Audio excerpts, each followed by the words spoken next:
Hi everyone, I hope you're having an amazing day. This is FC with CappersDirect.com, here to bring you your first look preview for UFC Vegas 72. But before we get into that, guys, I know you guys have been looking for a video. Guys, we had a crazy weekend, a stupid weekend for MMA. I told you guys at the beginning of last week, it's going to be the week of MMA.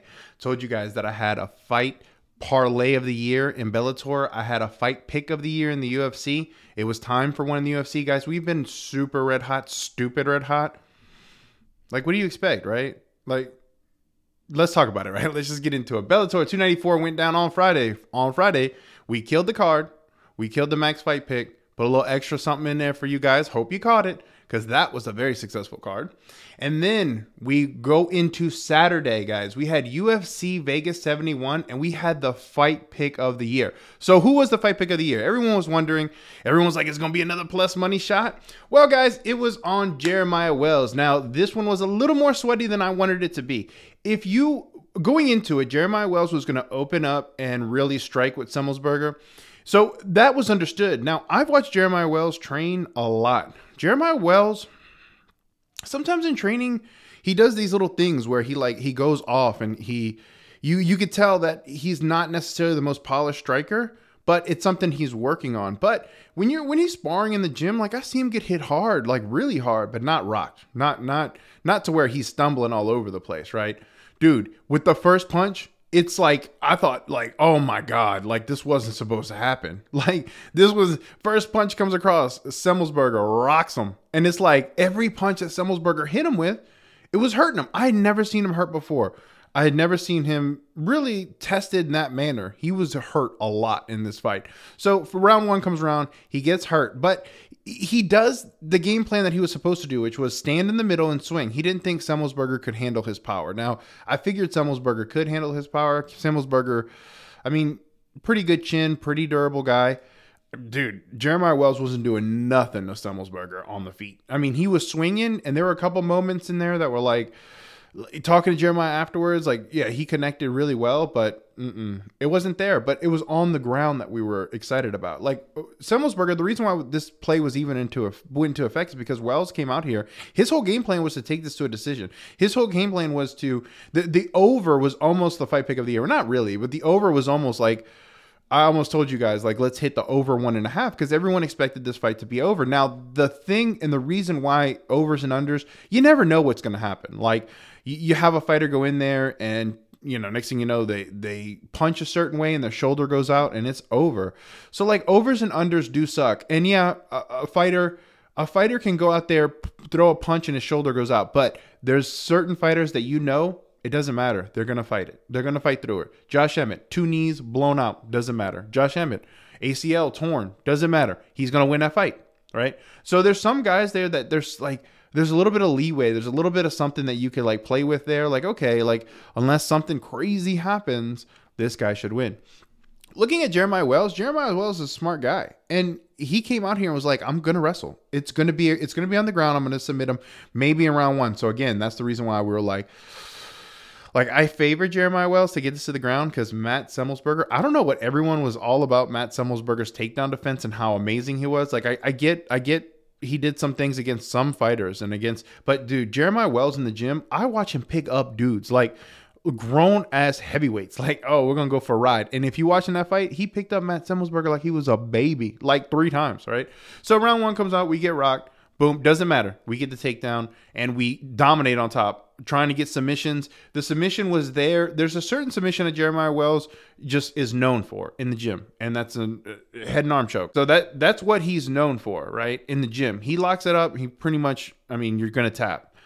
Here, there were a couple moments where that's all he was looking for. There were other things he could have grabbed, but man, him getting rocked at the beginning, that wasn't the game plan, right? And he wasn't out, but he was hurt pretty badly. Okay, so then round 2 comes around.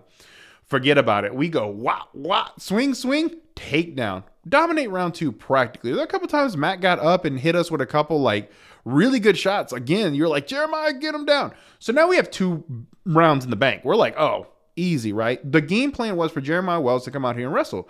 We know Matt Semmelsberger has a problem and a deficiency with wrestling. I know everyone thought he was short up. He wasn't. I saw him in camp. Wasn't short up at all. Not even a little bit.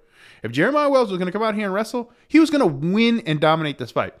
Round 2 comes about, wrestle, boom. We got round 2. Round 1, a little questionable because we got rocked early, but, you know, maybe. Like, we dominated the fight. We dominated the round, should I say. But you never know with damage. Like, these judges sometimes, like, one person gets rocked in each one of the rounds, they could lose that fight, even though they dominate 4.5 minutes of the round, let's say. Let's say they dominate. It's just some of these judges are going off of that effective damage. And if someone's rocked, they're like automatically, oh, that's a check for the other one, unless they get it back. And that's why you'll see some fighters like go all out for the kill, or not go all out for the kill, but go all out, hit someone, and then you see the fighter go all out back. Like, oh, I got to get that back. I got to make sure that these judges know that that was a slip and I'm going to rock him this time. And even if I go out there and rock him, maybe I'll put him out, but maybe he'll even this round out, even though that was a slip. So fighters are mentally going through these things in their head while they're in the cage. So Jeremiah Wells, he's a person that went for this takedown. We knew he was going to go for the takedown. We knew that Semmelsberger had the chance to knock him out, but we weren't having it, man. We went Jeremiah Wells. We knew he was going to get the takedowns. He got effective takedowns. Now, one judge tried to screw us. One judge went the other way. It was like 30-27. And then the other judge was like, 29-28 Semmelsberger. Let's just throw it out there, right? Let's make all FC and his client sweat. He's promising easy win, no problem. Let's make him sweat. So one judge was like, split decision the other way. But the other judge was like 30-27. Like, that's stupid. 30-27, we dominated that fight. We won the fight pick of the year, guys. The most confident pick. Like, these picks, they get picked ahead of time and get circled ahead of time, but a lot of times they don't make it. Like, fighters fall out, or fights get moved to other cards, and you're like, oh, I guess that will move, or the lines don't necessarily play out. This was one where, guys, we put it out there at -114, Jeremiah Wells. Jeremiah Wells got to a +125. So in actuality, did we put out a plus money? No, but it got the plus money. And if everyone jumped on it and everyone got that +125, 130 at close, because Jeremiah Wells was going to win this fight from beginning to end, it was inevitable. It was going to happen. And that's exactly what happened. We knew it. That's why we put it out there. Needless to say, successful fight pick of the year. I know I'm going on about this fight pick of the year, but these things are very, very, you have to sort of know what's going on. But then we had another humongous play, guys. And, we already we picking up left and right wins. We're like, got to drop one, right? Nope. So we had the Bellator Parlay of the Year, guys. Bellator Parlay of the Year, we had Devion Franklin and Kai Kamaka. Now, that came out to it depends on what book you had, but I wanted it to come out to around -110, -120, and it did. It came out to -125. So we're not a big deal there. We got the lines that we wanted to. And then we got the fights we wanted to. Guys, these were fighters in Bellator that Bellator was pretty much telling me they're going to win. They're just better than the other person, okay? They're going to win. We need these. We're packing these cards with fights and with fighters, and sometimes we just know. We just know. This fighter is prepared. They're both doing well in camp. Both these fighters were fighters that I'm getting told, oh, yeah, squash matches. It's they're fillers for the card, and they're going to be exciting, but they're there to gain the person experience and also to entertain fans, right? Both those fights came down to just domination. I mean, it was just stupid. The easiest parlay you could ever hit in your life. That's why it was the parlay of the year in Bellator. I think we had one 3 years ago or something stupid. And that in and of itself cashed. And I was like, some of these parlays, some people think that I'm out here or that Cappers Direct's out here for money. That's not what it's about, man. It's not about that. It's that the fights and the games and everything else have to match up. Some years I just don't have the parlay of the year because even though I'm confident in 2 picks, it's anything could end up happening. I have to have solid ground information saying hey, this is super solid. And that's what we had, and we couldn't wait to pull the trigger. We pulled the trigger on the parlay of the year, guys. We had Devion Franklin and Bellator and Kai Kamaka. Dude, I mean, 2 easy fights. It ended up being -125. We ended up winning. Now, it wasn't all a winning event. We ended up dropping some fights here and there. But in essence, guys, we had a huge Bellator event. We had a humongous fight pick of the year that won. We won a parlay of the year. It ended up closing out well, and it was a very successful week of MMA. But, guys, the work's never done there, right? We've been working on this last week. I've been working on this week probably... Really, I've been working on this week a little bit shorter time because this week's weird, man. This week got put together odd. But this week right here in particular, Like, we've been working on it probably for like 2 months. Like that, these things get worked on way early. Okay. So we've been working on this card for 2 months. Like, we already know what's going down. We already been into the camps and really trying to now hone down, because this week could be make or break for any fighter. Fight week is make or break. In fight week, you either have the mentality to go after it, or you don't have the weight down. There's a lot of things that go into play here. So without any further ado, I already went long on the Bellator recap, on the UFC recap, because we just killed it this weekend. Let's just jump into it, guys. UFC Vegas 72 going down April 29th. Now, this card, again, I already told you it's weird. I have 3 fights that I know guaranteed are on the main event, or on the main card, should I say. So let's hit up those 3 fights right now. The fights that we know are going to be on the main card, let's hit them up right now. All right, so let's get into your main event for UFC Vegas 72. Now, guys, UFC Vegas 72 main event got put together it's like a fight from last week. Like I told you guys, this week is weird. So we're going to go over some of the main card fights that I know for sure are going to be on the main card, but this one especially, this one got moved for a reason. This is a premier fight. I mean, Ricky Simón versus Yadong Song, or Song Yadong as I like to call him. I mean, Song is good.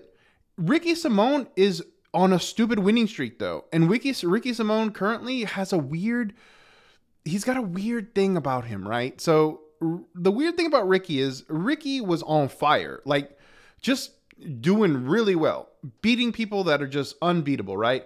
Ricky was that guy. And then Ricky became too over aggressive and he kept getting chin checked. And then he hit Uriah Faber ran into Uriah Faber, should I say, which, by the way, Song Yadong, very close to. He ran into Uriah Faber that was just chin checked him and knocked him out. Like, no one expected it. Everyone thought Ricky Simón was a stupid favorite. Everyone thought Ricky Simón was just going to run through Uriah Faber. Old Uriah Faber, right? But let's look at Song Yadong. Song Yadong is going to be slightly bigger, and he's a striker from the camp that Uriah Faber came from. So the same people and everything that goes on with Song Yadong, they're very confident this week. They're like, Uriah beat him. Song Uriah beat him when Uriah was like on the way out. Song Yadong, I mean, he's on the way up. Like, he's getting better every fight.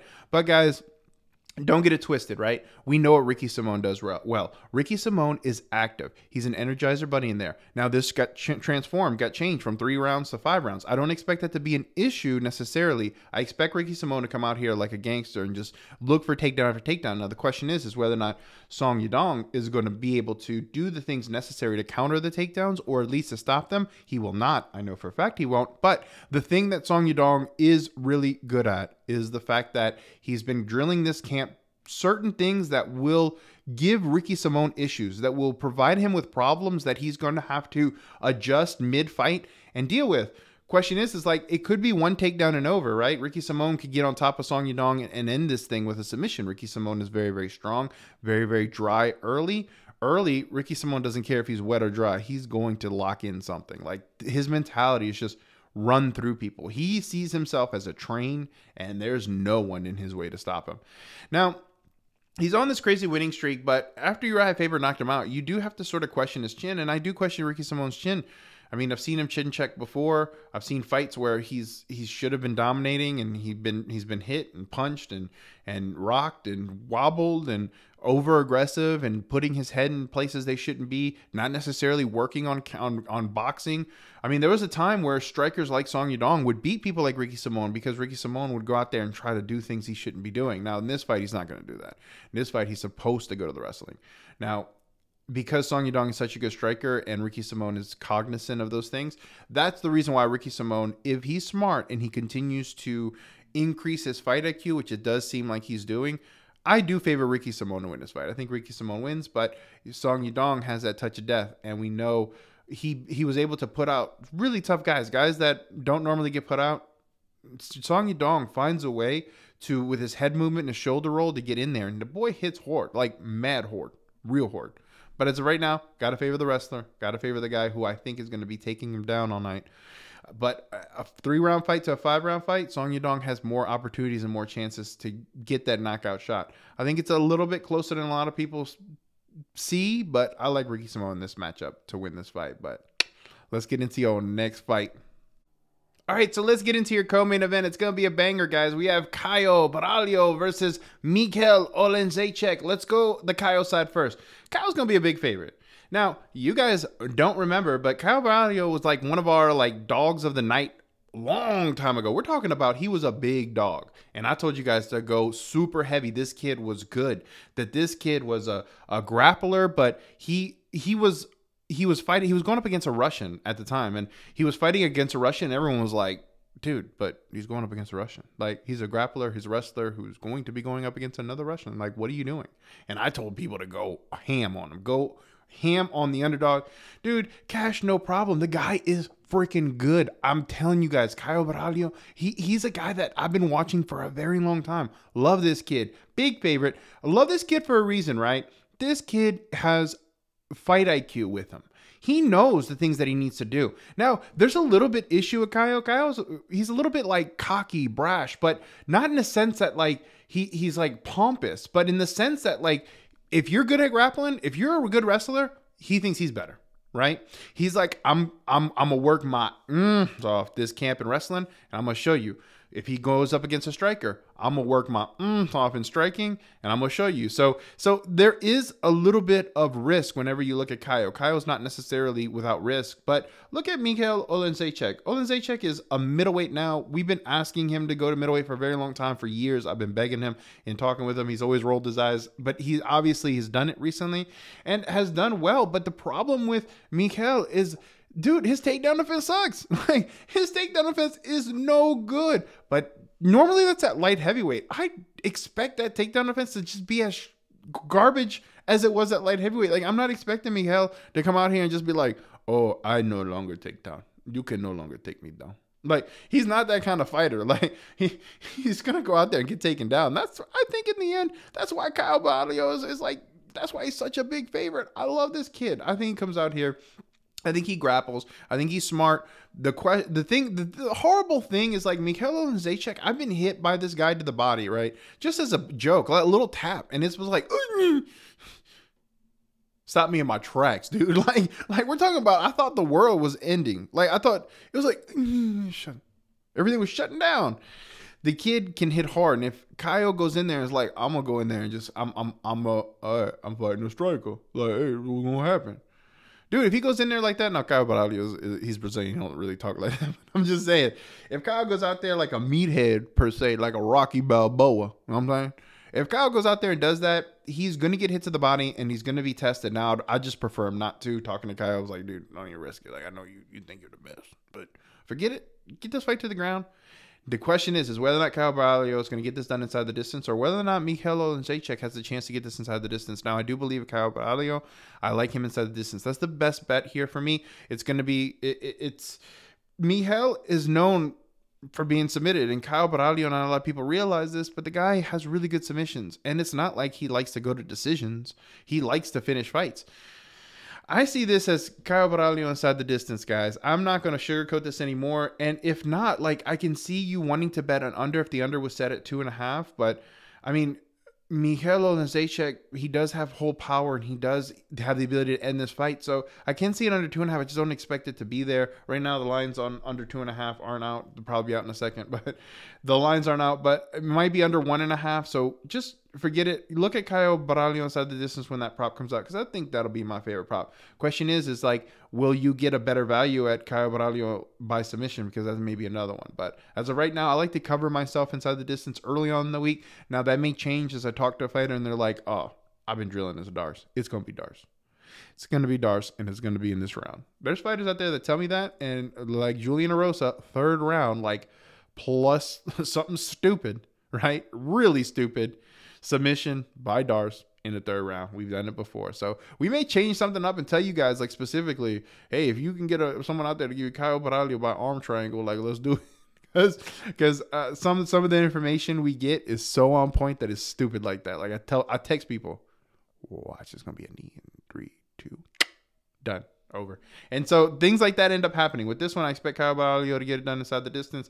I like him here. Now, let's get into your last fight that we know for a fact is going to be on the main card. Other things may change up, but let's get into that last fight that we know is on the main card right now.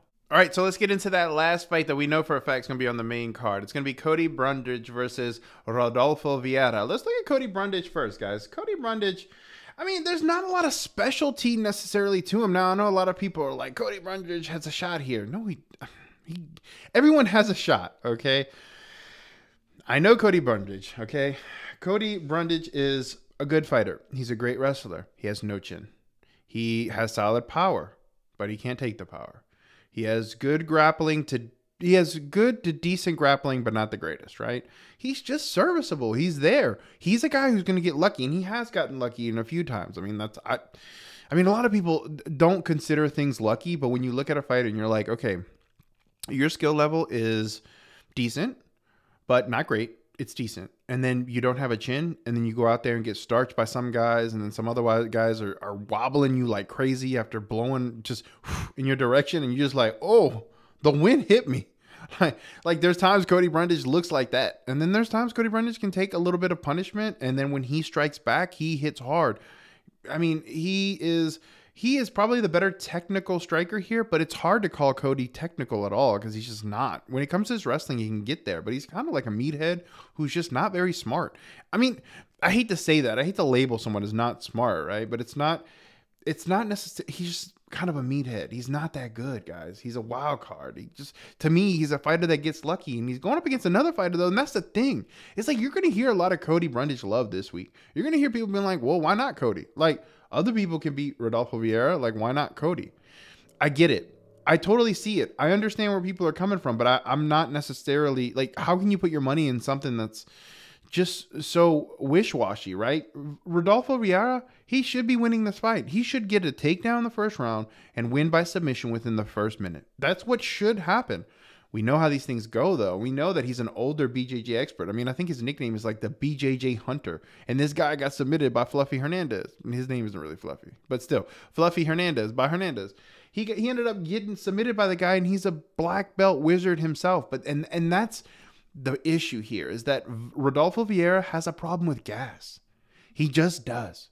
To the point where he could be submitted. I'm pretty sure that submission line was something stupid, like ridiculous. No one ever thought this guy would be submitted by someone like Hernandez, right? It happened. And now he's going up against a guy who he should dominate. But Rodolfo Vieira, a little older, a little stuck in his ways, not necessarily that fluid. He's very rigid. He looks like just a muscled up person, but a little more rigid. Now he's working on those strikes. He's getting better. But I don't expect him to come out here and just win by first punch KO, right? But Cody can be wobbled. And that's the thing, is like both these fighters are just unreliable. Both these fighters can drop the ball on any night. Both these fighters, you should be betting on any of them. In fact, what you should be betting, you should be looking at that under. You need to be looking to see if that under is under 1.5. Last I heard rumor that under 1.5 was like, I think it was like plus 115 or something. I prefer the under 1.5. If you're going to bet this fight, that's my favorite look on it. I can't favor Cody Brundage. Now, if I'm looking from a value side, I mean, Rodolfo Vieira is going to be a crazy favorite, and Cody's going to be a crazy underdog, and he's come through like that before. But you're betting on luck. Like, you're betting on a fighter who's decent in the UFC, just catching a break again after he's caught so many already. Like, I don't know. I don't know if Cody Brundage has it in him to win this fight. I don't have faith in him. I don't trust him. I don't have faith in him. I don't think he's that great of a fighter. And that's the bottom line for me. But I have seen him in camp and stuff, and he does look great there. It's just for some odd reason on the night of the fight, he doesn't put it together. I think he needs a little bit of help. But, man, this is a wild fight. I have to favor Rodolfo Vieira. But if you're going to ask me what I favor the most, is if that plus money, that under 1.5 is going to be plus money, then I'd look at the under 2.5. Sometimes the under 2.5 can be like minus 190. If it is something like that, I do favor that. I favor the under 2.5 100%. But you're going to want to see what those lines end up being, because as this goes out, I'm telling you right now that the under 1.5 plus money, I put these out, and literally the next day, no longer plus money. So you never know how these things are going to play out, but you might be able to get the under 2.5 for like minus 180, minus 185, something like that. But the under 1.5 at plus money, I like it. Now, guys, if you like this kind of content, be sure to like the channel. Be sure to subscribe. Be sure to like the video. Be sure to subscribe to the channel and make sure you turn your post notifications on. Those post notifications tell you each and every time we either have a card, a free play, or we have a crazy event where people made a ton of money. People walked away with cars this weekend because of MMA, because of UFC and Bellator. People walked away with buying their kids cars. That is crazy. That's what it's all about. It's all about having fun and also making money. Now you have these people like, oh, let's make an extra stream of income. Yeah, you already got a job. I'm here to make sure you're making extra money. I'm here to make sure you don't lose. And I'm here to make sure that your weekend is filled with fun. That when you turn on that card and that you see my write-up and you're like, dang, oh man, we're going to hit it. And you get that thrill of hitting a crazy plus money dog and making bank and then taking your boo out. Taking your boo out to dinner. That's what we're all about. We're all about making you money and then making sure you have fun. No one likes to watch a game and not have fun, right? We make sure we elevate the sports experience for you guys right here at Cappers Direct. We're going to continue to do it. So again, be sure to like this channel. Be sure to subscribe. Be sure to request my ugly mug. And down below, make sure to comment UFC, guys. We had the MMA weekend here. This week, we have UFC. Let's comment down below UFC because I'm telling you guys right here, right now, April 29th, it's going to be a great day to win, baby. Let's get it.